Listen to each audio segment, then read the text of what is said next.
Good morning and welcome you all to the first and the largest online Python conference in Sri Lanka, organized by ISEC in University of Moratuwa in collaboration with Matific Sri Lanka, PyCon Sri Lanka 2022. I'm Prashansa Gunawardana, your moderator for the web track. So as we proceed with the session along with our keynote speaker, after each session, our participants will be able to direct their Q&As through the Q&A segment. So if you have any doubts to clarify during the session, make sure that you direct them during the Q&A session to our keynote speaker. So as it's all set, without further ado, let's dive into our web track. Welcome to the first session of the web track. The first session for the web track will be introducing FastAPI for Python web development, conducted by our first speaker, Tonya Sims. So Tonya Sims is a former professional basketball player who turned into a Python enthusiast. She is currently a Python developer advocate for Deepgram, a speech-to-text company that has revolutionized the market. Her path to Python is unconventional. Her career started in athletics, then transitioned to pharmaceutical sales. She finally landed in her destination spot, the tech industry. Driven by her passion for teaching, she takes pride in helping others and loves connecting with her fellow Pythonistas. So it's time to invite this interesting personality to the spotlight. Tonya, the platform is all yours.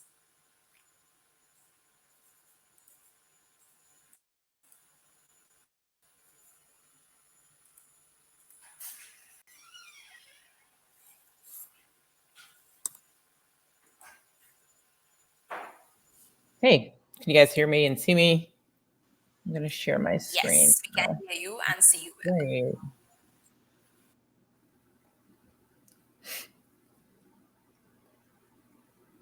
Okay, I'm sharing my screen. Oh, uh-oh. 1 second. Don't do this to me now. Uh-oh. 1 second, guys.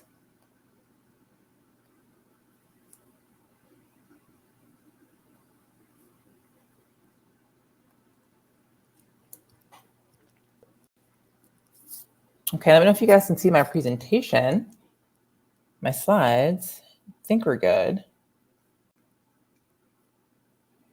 Awesome.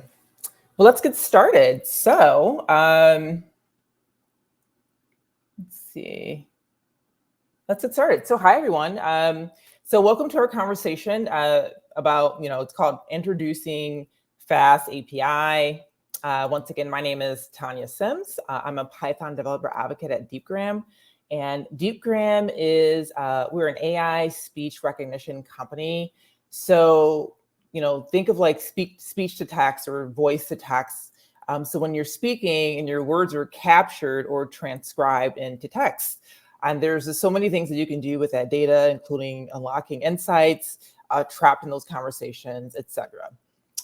So a little bit more about me. I have to say warning, because there are going to be a lot of sports references during this talk. So I'm a former professional basketball player turned pharmaceutical sales representative turned Pythonista. So let me know in the chat if you like sports and, what are your favorite sports? I think I put a poll out there. So I'm curious to know what your favorite sports are. And as you can see, I have switched careers a few times. So if you're thinking about switching fields, definitely send me a direct message on Twitter. We can definitely chat about how I went about doing that. So I want to give you some more context behind what we'll build during this talk. We're going to create a FastAPI web application that uses Deepgram speech-to-text technology. So, and then we're going to cover we're going to stay very high level, some basic FastAPI concepts that are going to apply to the application that we're building today. And next, I'm going to show you some code samples from the application. And then we're going to do a demo so you can see how the application actually works. And then lastly, I'll open it up for Q&A.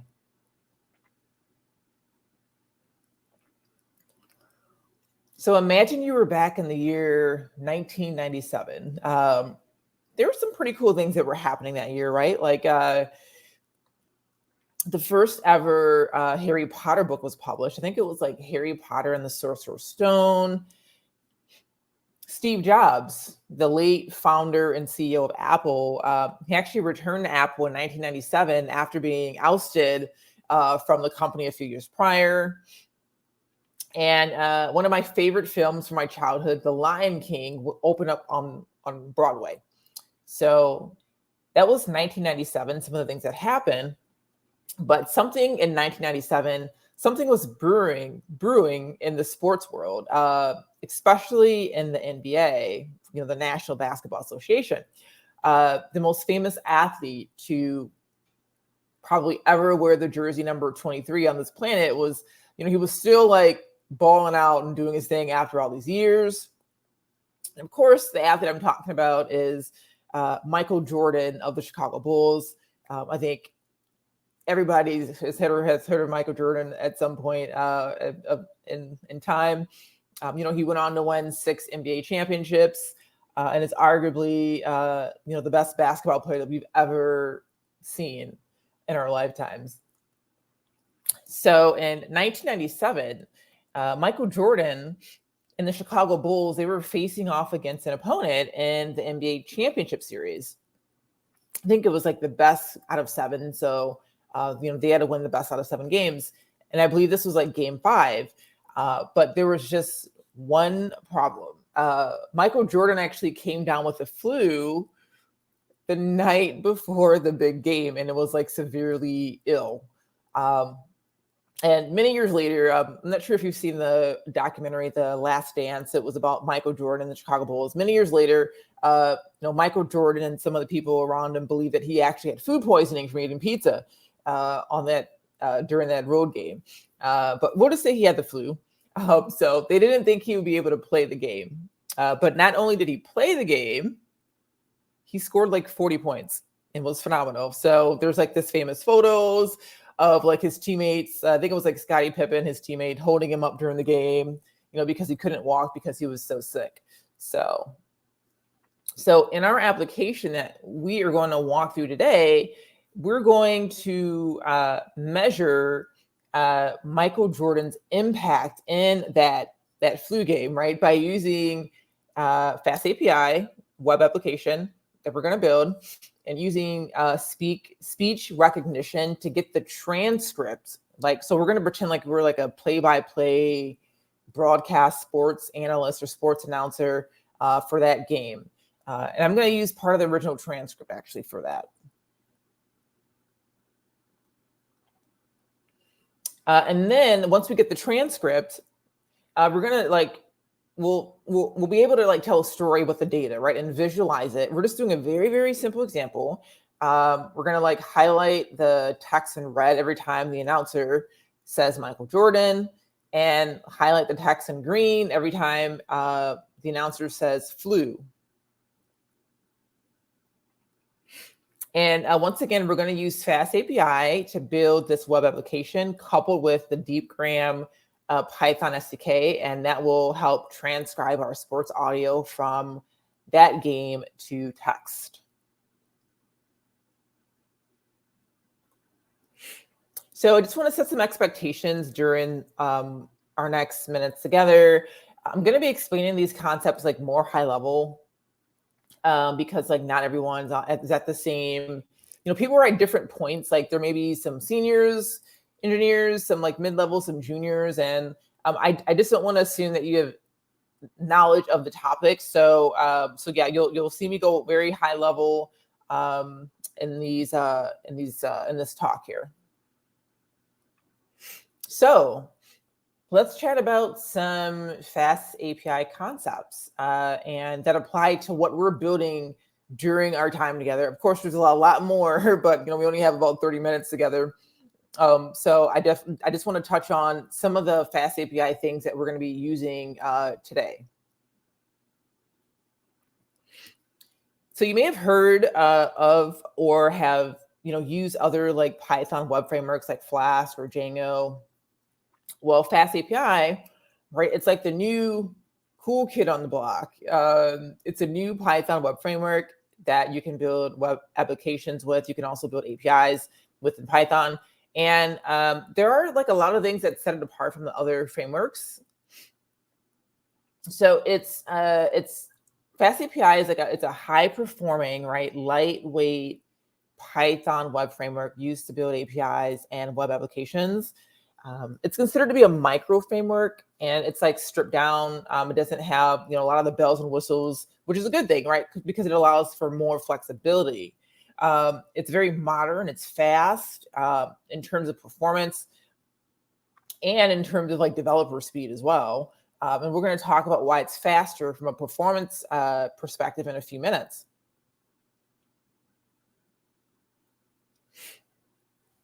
So one of the major benefits of FastAPI is that it's considered to be asynchronous in nature, which pretty much means, when it's asynchronous, it pretty much means different things in your application can be happening at the same time. But first, let's kind of chat about like what it means to be synchronous, so you can see the difference. So synchronous, like imagine you have a bunch of like requests coming in, or actually imagine that you have a bunch of functions being run. Excuse me. Each request or function has to wait in line for the others before to complete. So for example, here, function A has to, function A runs, it waits, then after function A runs, function B runs, and then when B is finished, function C runs. So there's no overlap. And the functions execute sequentially one after the other. You can kind of think of it like a queue data structure. It's FIFO, first in, first out. So like the first function to come in is the first one to come out. You can also think of it like waiting in line at the movie theater, right? Like if you're at the end of the line, you have to wait until the other people in front of you get their ticket. So as you can imagine, this could hinder performance and slow down your application. And so synchronous code could look something like this. You have like your main function, right? It's calling function A, then it's calling function B, and they actually execute in that order. So function A will run, it'll do some stuff, and then function B has to wait until function A is complete, and then function B runs. Okay, that's synchronous. In an asynchronous application, things run at the same time. So imagine you have a bunch of requests or functions coming in. They don't have to wait for the other ones to complete or finish before they start processing. So there is overlap here with asynchronous requests or functions. While function A is doing something, function B can be doing something, and function C can be doing something too. So it's much faster with asynchronous programming, like in terms of your performance. So the beauty of FastAPI, well, one of the beauties, I should say, is that it supports asynchronous code or programming straight out of the box.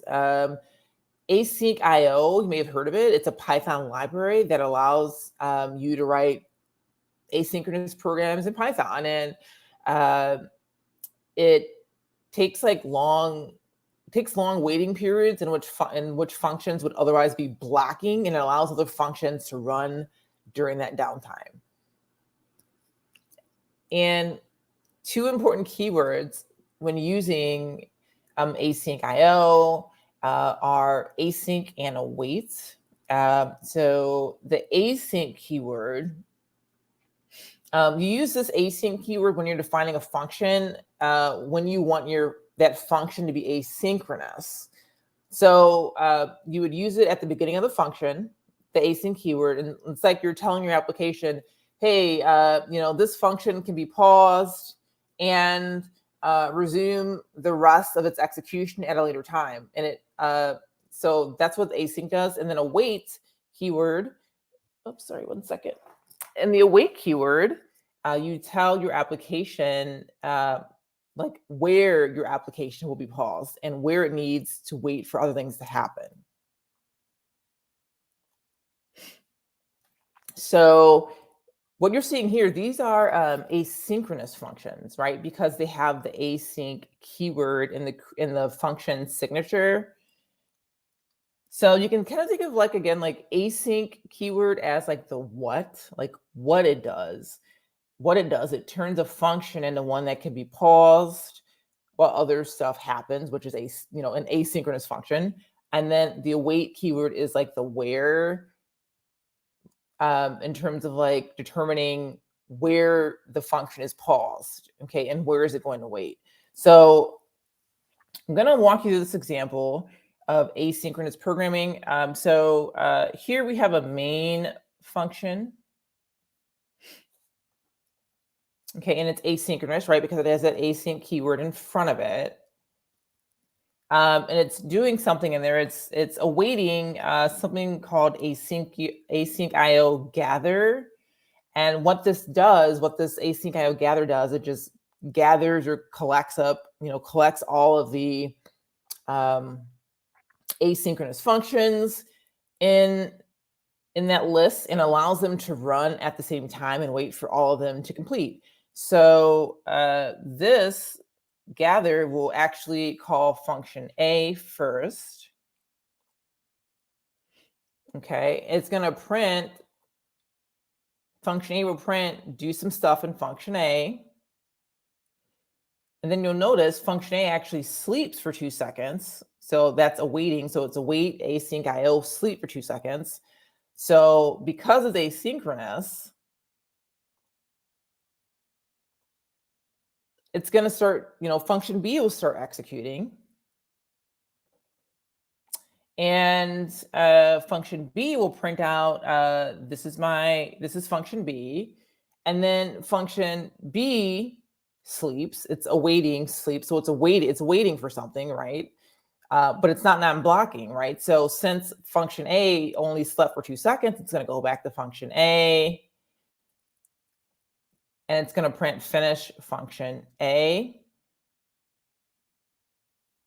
Okay, and then it's going to go back to function B because it only slept for 3 seconds.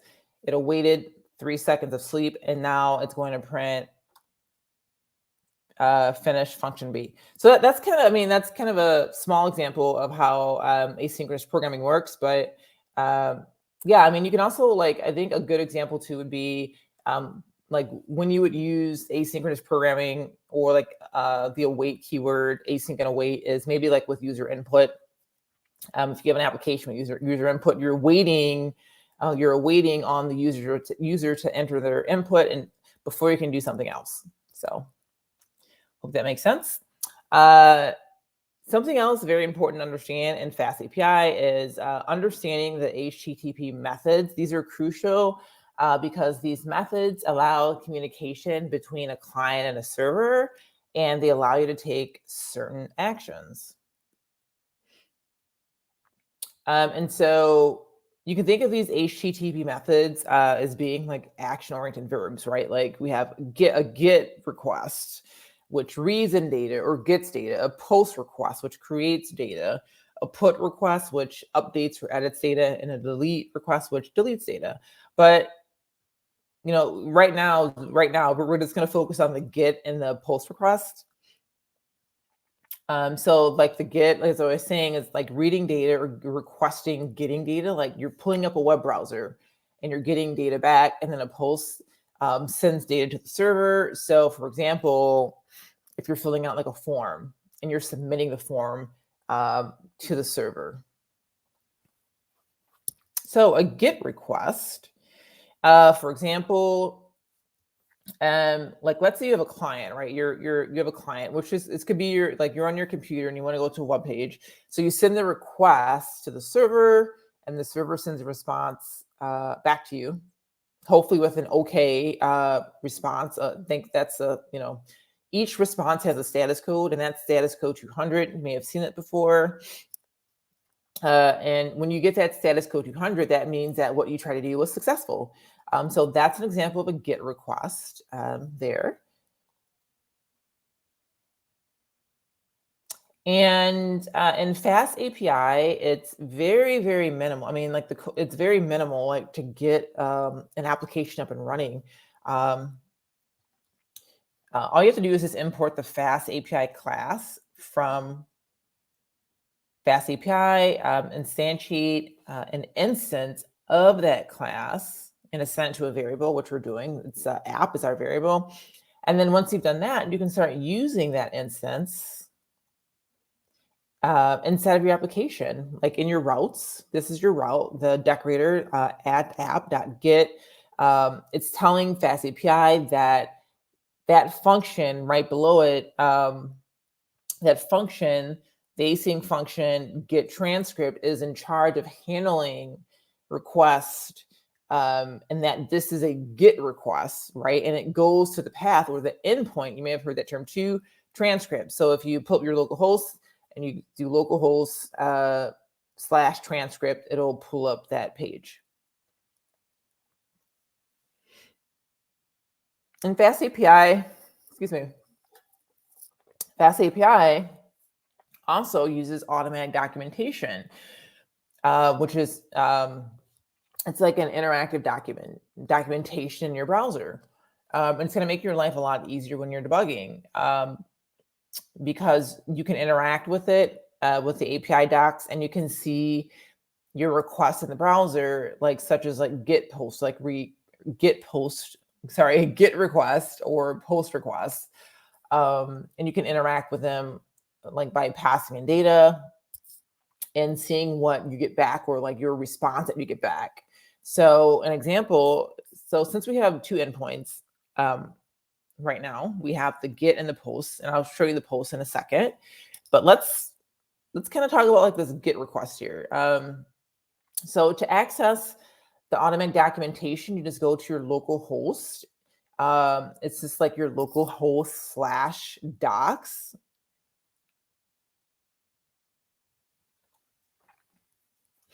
And you pull up the endpoint that you want to test, and you just click the try it out button.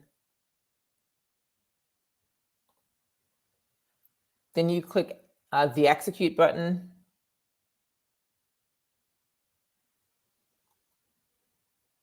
And then you get a response body back, right? That's there. You get the response body back, and you also get the curl request. In the automatic documentation, it automatically generates the curl request for you. So that's really nice as well.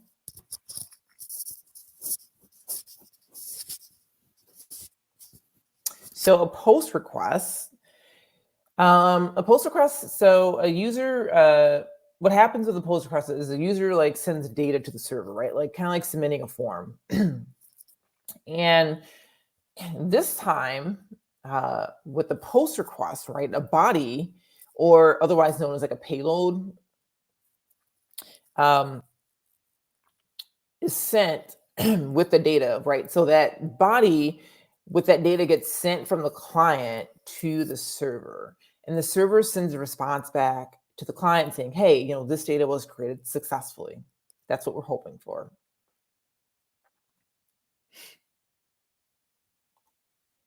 And as you can see with the post request, it tells FastAPI that the function right below it is in charge of handling requests, and that this is a post request, and that goes to the path create dash transcript.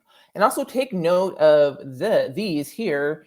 These are variables with types, right? And this is called type hinting, right? So you have like the variable name, type string, variable team, type string. So it's like the name of the variable followed by the type. There's a lot of benefits of type hinting. I mean, there's some downsides too, but I think Some of the benefits are they catch certain errors quicker, and they help document your code. So if other people are looking at your code, they kind of know what's going on.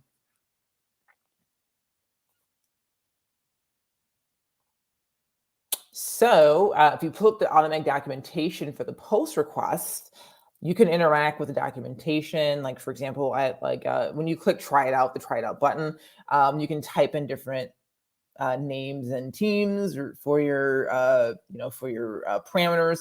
Like, I typed in Michael Jordan and I clicked the execute button, and this automatic documentation provides you with the response body, right? That's what is being sent, and it will also let you know if your request was successful or not.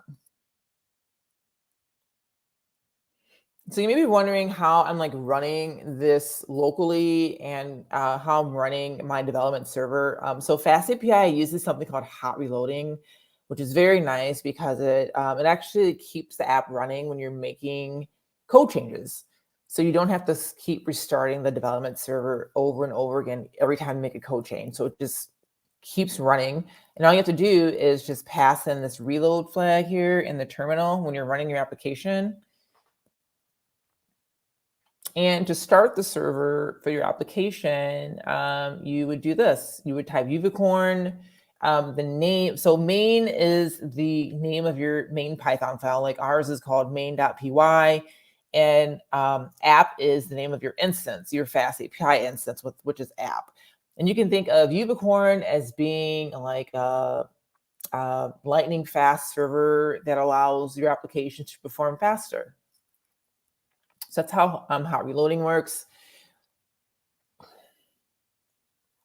Okay, so let's build our application now that we, kind of have a better idea of like some of the basic concepts. I mean, there's a lot more too, but I'm just kind of sticking with some of the concepts that we're gonna use in the code samples that you're about to see. So templates.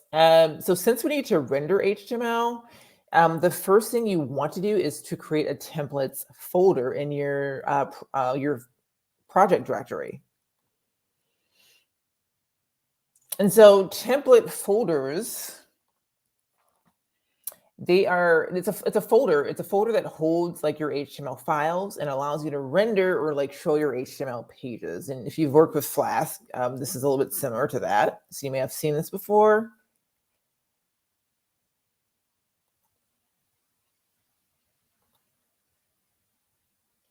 And so back inside of our main.py file, right, we have to import a few things in order to get the HTML template up and running. We have to import Jinja 2, which is a templating engine that allows you to render HTML and things like that. And then we have to import HTML response and request.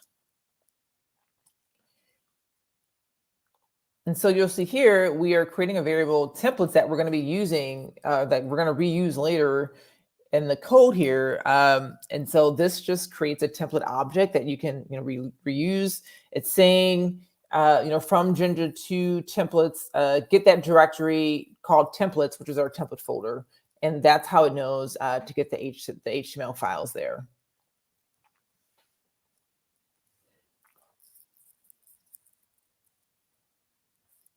And in here, this is once again a get request. We have our endpoint, and this response underscore class equals HTML response. That HTML response, it just takes in some text or bytes and returns an HTML response. That's how it knows that it's returning HTML.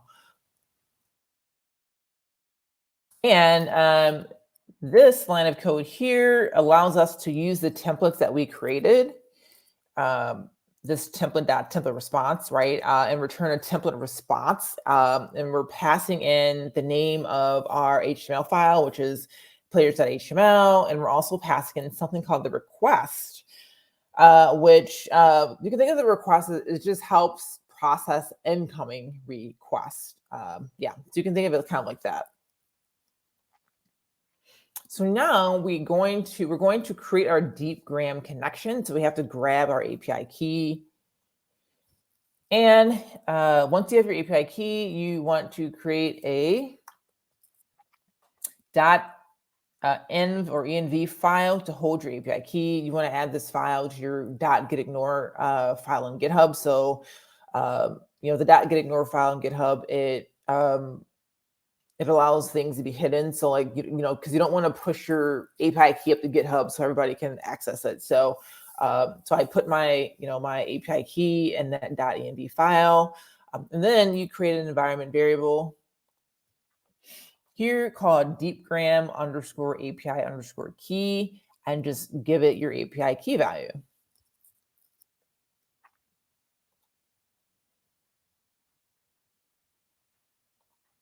So here, to access that API key value, we have to do a few imports. And in order to create the Deepgram connection, we have to pip install Deepgram -SDK and then import it into our application. We have to import .env, which is a library that helps us read key value pairs from that .env file, and import OS, because we're going to do some stuff on the OS too.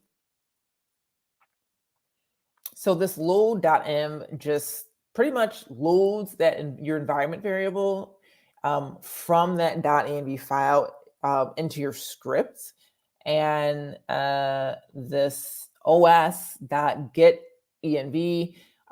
allows you to access your environment variable.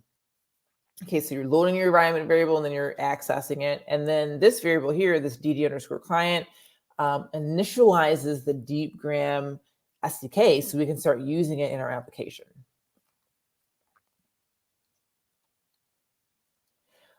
Okay, so now we have to create the WebSocket. If you haven't worked with WebSockets before, that's okay. I'm going to explain a little bit about how they work.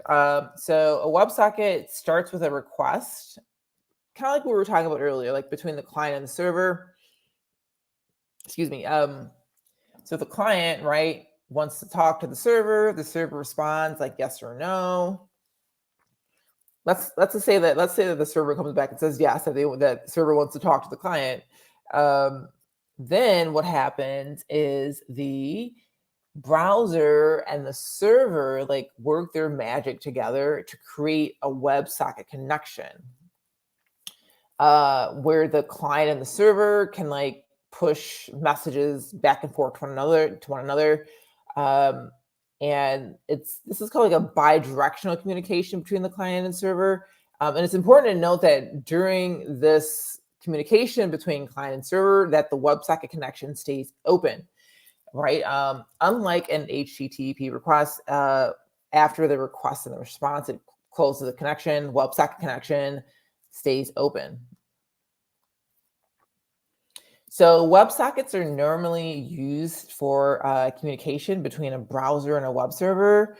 And the browser side, it's implemented in something like JavaScript or React or Angular Vue. We're going to use just vanilla JavaScript for this example. This is a simple piece of JavaScript code to open a WebSocket, right? To open the WebSocket here, and then to send a message to the WebSocket there. I'm just going to show you an example from my code. And actually, I'm going to put my code up on, my code's already on GitHub, and I'll share the GitHub link at the end because I don't have all the JavaScript code in this sample. I just kind of wanted to show you little bite-sized pieces, but this is like part of my JavaScript code. And so one thing we have to do that we've already done that's not shown here is we have to get access to the microphone on our browser. Okay, so that's already done. That's not shown, but then what you're doing here is opening up a WebSocket connection, and make special note of that localhost port 8000/WS, because we have to also connect that. We have to create a WebSocket server side. We haven't created that yet, and we're going to connect that local host to it. So that's going to be the endpoint for the WebSocket. And then we're triggering our on open events, kind of like the example that we saw before, just doing some stuff in there with the media recorder in the browser. And then you also have to trigger the on message event here. And this on message event will, it just, sends a message. So it's pretty self-explanatory for that one. So the Websocket server, so we need a server, right? Because so the client and the server can talk to each other. And Websocket server, we'll continue building that in our FastAPI main.py file. So FastAPI uses something called the WebSocket API, and that makes it possible to open a two-way or like a bi-directional interactive communication session between the user's browser and the server. So this code here creates our WebSocket server. And we see our endpoint here is /w/ws. If you remember just a slide ago from the JavaScript code, we had the same endpoint. And so what this code is doing is, actually, let me go back 1 second. Okay, so this is also, it's within this async function definition, it's creating the WebSocket there. You see the WebSocket of type WebSocket, that's the type hint again. And then here we're just, this is code, we're just waiting for the WebSocket connection to be accepted, waiting for the audio to be processed. And then once we're done with all of our communication, we're listening, we're waiting for the WebSocket connection to close. And so this process audio WebSocket, this is I guess you can say a custom function, but it's also part of it is also from our Deepgram SDK. So what this does is it processes the audio, right, by getting the transcripts. So it is extracting. Here it's extracting the transcripts from the JSON. It's extracting that text as a string. And here I'm saying, this is more involved because I am doing more with it. Like this part here, I'm saying if there is a transcript, format the text. So Michael Jordan is red and the text for flu is green.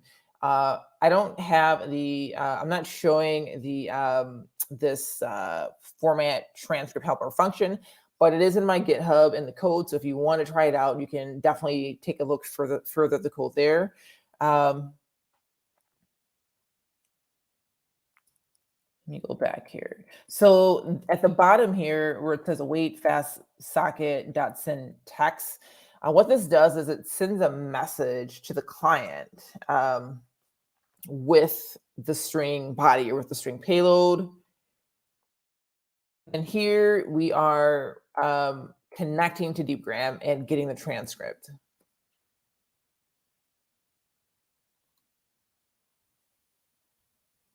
And so this is the function where we're connecting to Deepgram. And this is I would just pay attention here to what is highlighted. So this is like the most important part. And what this does is it creates the WebSocket connection to Deepgram, and it listens for the connection to close, right? It stays listening. And then lastly, it listens for any transcripts that are received from Deepgram, and it does something with those transcripts. And you're going to see what that something is right now, because I'm going to show you a demo of what we just walked through. And once again, I kind of just took like little bite-sized pieces from the code. I mean, there's not really much more code in my GitHub repo, but definitely check it out. So here's the demo of what we just did. Okay, let me see if I can play this. It's a video, so it's only like a minute long. So this is what's going to happen. You're going to see the the application is going to ask for access to the microphone, and then you'll see what happens next.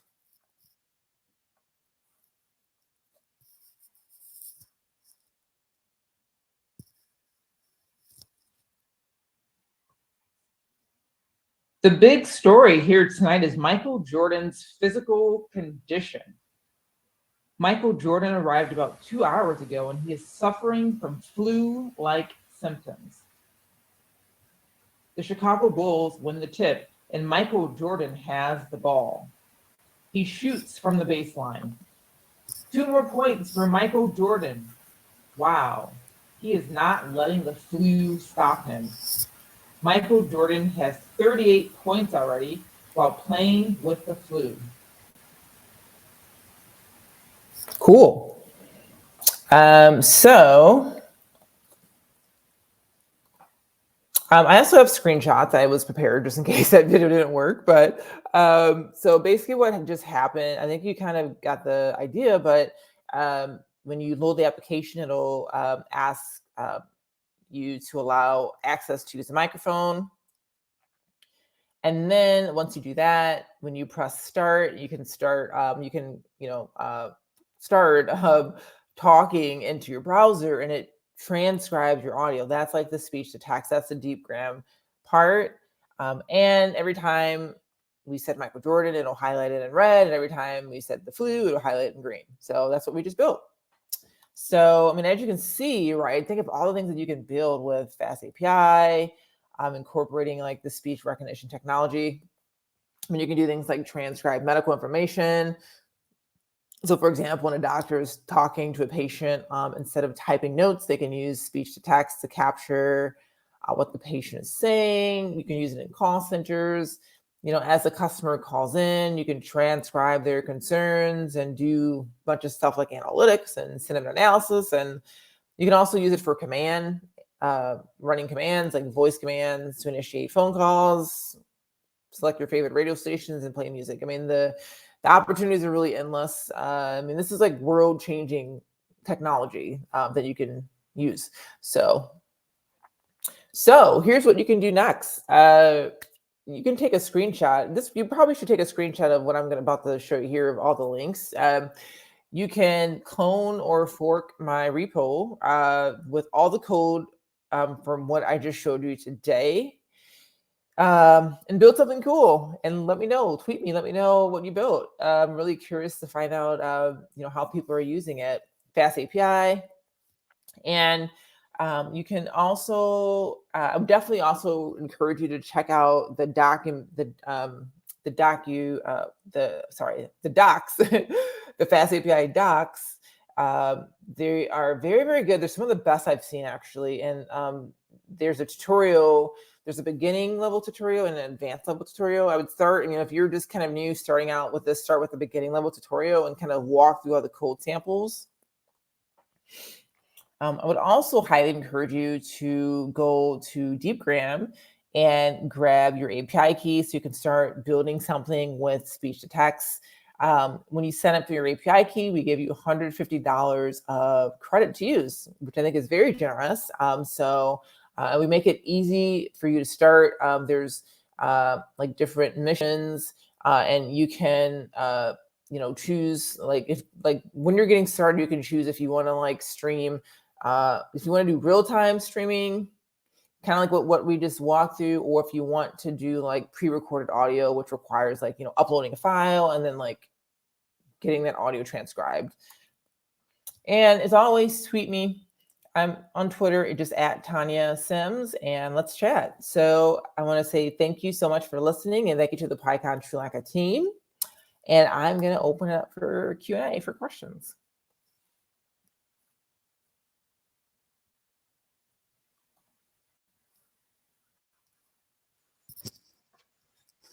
Hi, Tonya. Thank you so much for that very insightful about FastAPI for Python web development.